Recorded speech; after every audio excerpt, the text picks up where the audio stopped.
আজকের যে ঘটনাটা শেয়ার করব সেটা হচ্ছে চাঁপাইনবাবগঞ্জ জেলার ভোলাহাট উপজেলার এক গ্রামের ঘটনা।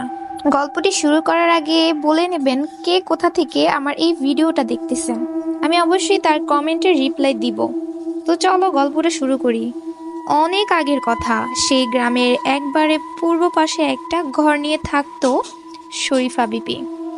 স্বামী পরিত্যা, মেয়ে মানুষ। সারাদিন মানুষের বাড়িতে ফুড ফরমাস খেটে যেই টাকা পেত তা দিয়েই দিন কেটে যেত তার। ছোট একটা মেয়ে ছিল শরীফার, বয়স মাত্র 11 বছর।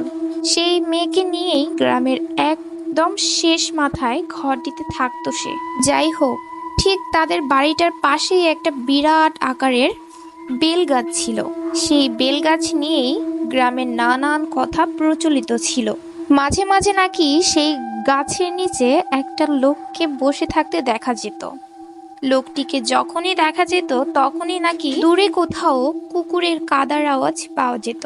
মার্চ মাসের কোনো এক রবিবারে শহর থেকে নিজেদের দোকানের জন্য কেনাকাটা করে ফিরছিল একদল গ্রাম্য দোকানদার। সংখ্যায় তারা 12 কিংবা 15 জনের মতো ছিলেন।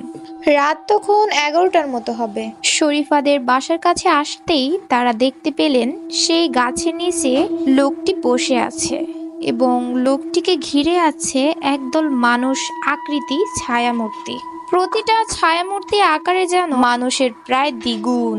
তারা সবাই দেখে দম বন্ধ করে দাঁড়িয়ে থাকেন। মিনিট খানেক পর এক সময় ছায়ামূর্তিগুলো ভাসতে ভাসতে সেই গাছের উপর উঠে মিলিয়ে যায়। এর খানিক পর লোকটিকে আর দেখা যায় না। ঠিক সেই সময় তাদের চমকে দিয়ে শরীফার ঘর থেকে ভয়ঙ্কর আর্তনাদ আওয়াজ ভেসে আসে। তারা প্রত্যেক